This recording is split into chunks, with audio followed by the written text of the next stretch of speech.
You are listening to People, Place, and the Ocean. My name is Jackie, and I will be your host throughout this podcast series that is inspired by the Gros Morne community-led marine atlas. With each episode, we will bring to life the pages of the atlas by learning directly from the people who help tell the story about Gros Morne and its surrounding marine environment. You can download your copy of the Marine Atlas by visiting ecologyaction.ca and visiting the Marine Planning page. In this episode, we're going to continue our discussion with Ashley and Laura, but this time we're going to explore key themes from the Atlas from Chapter 6, Supporting the Growth of a Sustainable Blue Economy. And we're also going to look at key themes from Chapter 8, Marine Protection Opportunities for Gros Morne. This means that we will begin to explore the relationship between science and industry and how scientific work by experts like Ashley and Laura might contribute to sustainable economic development within coastal communities. We will also explore how further research can help to support conservation and stewardship efforts that safeguard marine resources for these coastal communities now and into the future. Thank you, Ashley and Laura, for joining me today. Now, this is something that I want to ask both of you. So looking back at the Atlas, there is a part of it that highlights some of the opportunities for future research in the Gros Morne region. And I'm sure both of you can think about what areas might benefit from some more research efforts. So what do you guys both think? What would be beneficial for us to research more? And I'll shoot it back to Ashley to start. Oh, so much. So in my field, I would think dedicated long-term acoustic monitoring. So these would be dedicated resources that are there over long periods of time that exist, year over year. And it would be even better if we could perhaps then transmit that data either in real time or chunks of it. Putting things in the ocean is expensive, especially when you're dealing with acoustics. And then to relay that data in real time is even more expensive. So I can appreciate, trying to find the budget for that would be tough, but it's not impossible. So yeah, long-term acoustic monitoring, and also perhaps even something that's a little more related to citizen science, but feeds into a bit of a wider data set. When you look at the atlas and you see the map of marine mammals, it's quite sparse, but when you're in the region, it's innately known in amongst the communities that they see marine mammals, certain periods of the year, and they see them quite often. And so to have something where people can then report in and say, hey, we've actually seen something. This doesn't have to be in any type of authoritative, but just more of building where they are and what's happening, I think would help to inform a lot. And so I see those as kind of two key things that could potentially be done long term. I really love that. I appreciate that, especially the fact that you brought up the citizen science aspect. There's a lot of research that we could gather just from local people as well. And I know it just made me think there is one thing, the navigating whales habitat. There's the Marine Mammal Observatory Network. That's a good one. I'll shoot that out to the listeners if they want to look into that. I will make sure to put that in the show notes. And there's some others too. So very good point to bring up. Now, how about Laura? What are some future research opportunities that you can think of, particularly for the Gros Morne region?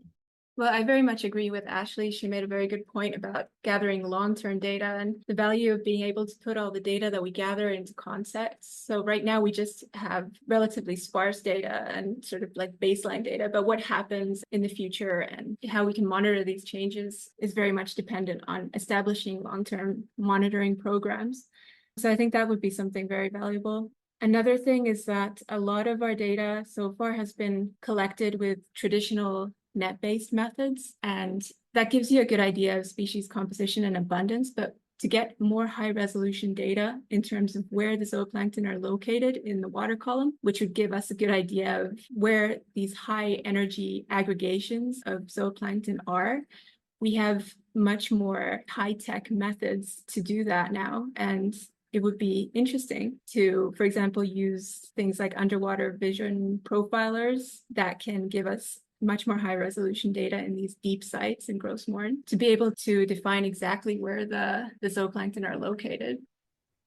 Yeah, really true. And I really do hope that some of these opportunities move forward because it's all extremely important. And it's really good to see folks like yourselves being a part of leading this research. Okay, so now this is another question for both of you, but what role could this research play in economic development for the region? What are some ideas there? I'm happy to kick this one off. Thanks, Ashley. Yeah, when it comes to economic development, I think it's important. Obviously, when you're part of a community and you've lived there all your life, or you're coming in and you've been there for a while, you get to know what's around and you kind of get to know the feel for certain industries. But it's important from a scientific perspective to reiterate those thoughts and feelings and also say, actually, you're seeing that because of this, or this is happening because of that. So, in terms of economic development, I think that obviously there's a lot to be done in and around getting people involved in science. And so people might not necessarily associate that with economic development, but science is creativity. And there is a thriving arts community in and around Gros Morne and the wider area. And I think that those could definitely be a little more connected. And it's the same as, developing out wider industries in terms of general monitoring.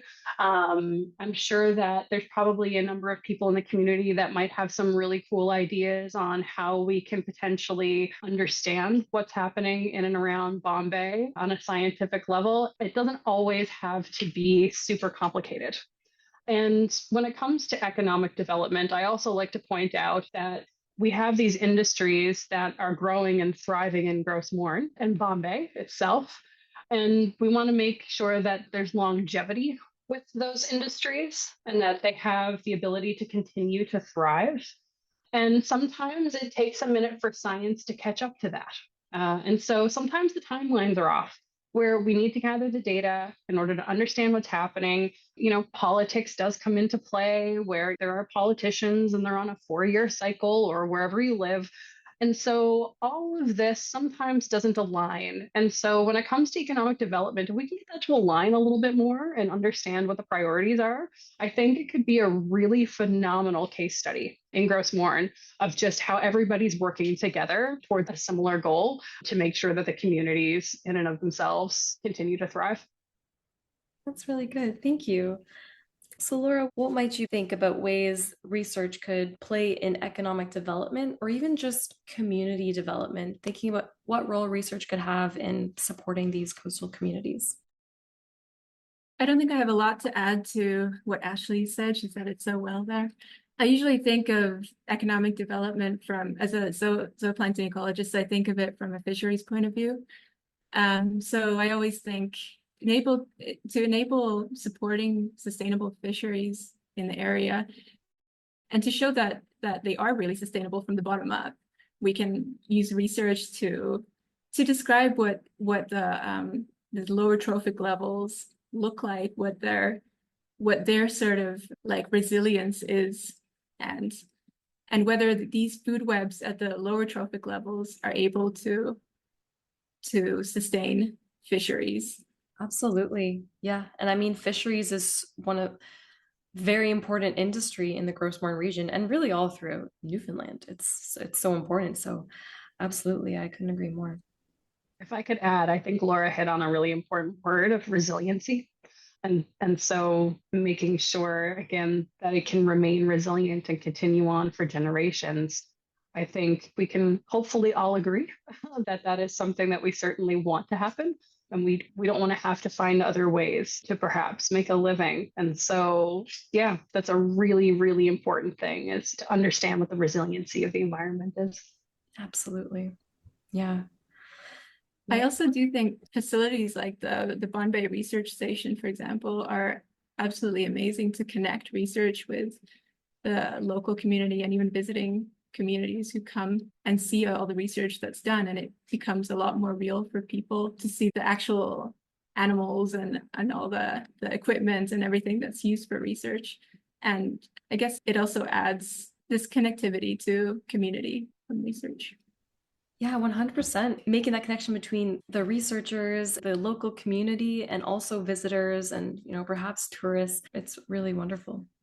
Thank you guys. So now another thing I want to ask both of you, how could this knowledge about the marine aquatic ecosystems help to inform conservation or stewardship efforts for this region?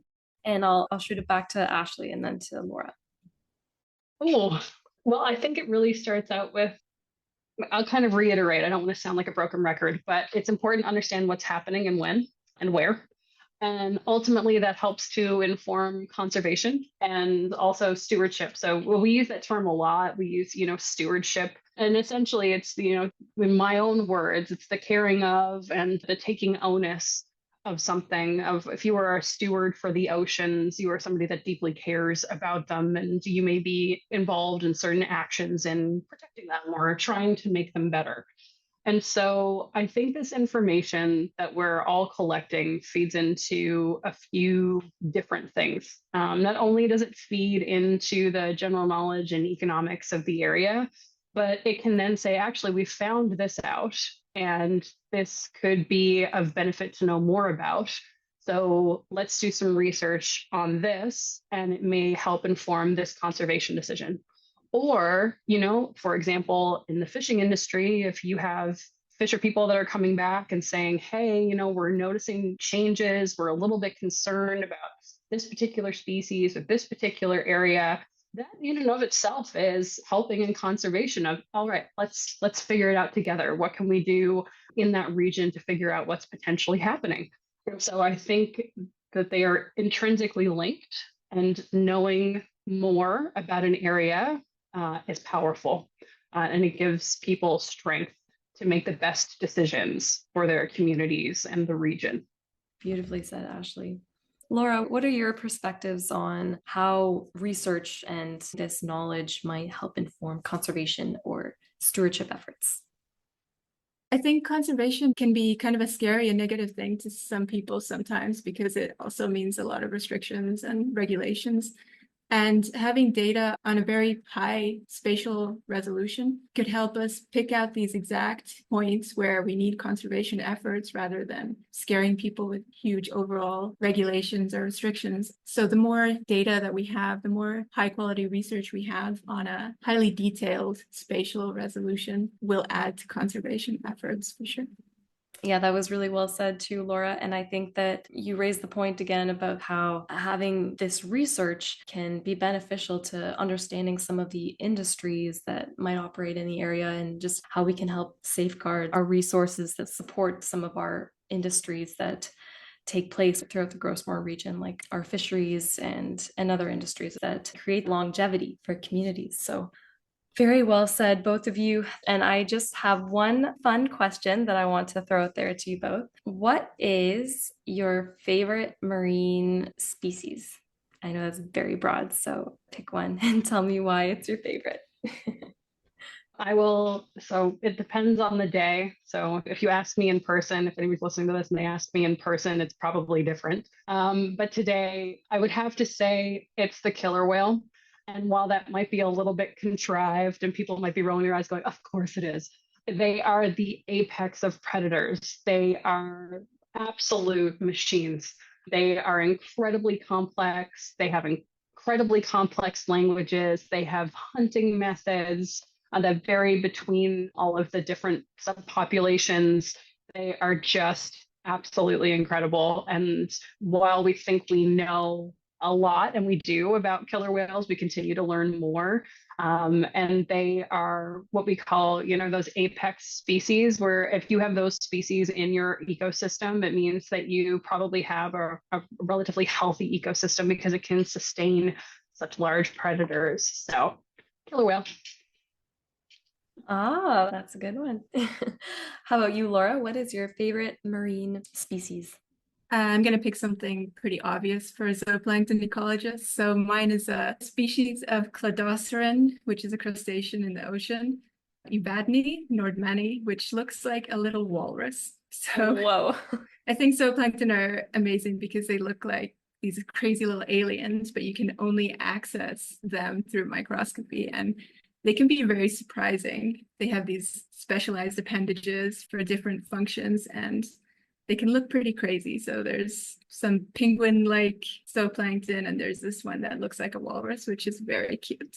Wow, a walrus-like Zooplankton. I love that. Laura, I would encourage you, if you haven't already, to go and source some walrus sounds, maybe while you're looking at those under a microscope, because walrus make some pretty cool sounds. That's a good idea. That is an excellent idea. Oh my gosh. Well, I can't thank you both enough. This has been a really, really interesting conversation, and I'm just so grateful to have you both on to hear your perspectives on the life below water and getting into some of those nitty-gritty details. So thank you both so, so much. I really look forward to seeing more research put out by both of you, and I wish you both many good successes and for the longevity of your research in the Gros Morne area. Thank you. Thank you, Thank Jack. you so much. Be sure not to miss the next episode and subscribe to the podcast now and follow along as we tell the story of Gros Morne, the people, place, and the ocean.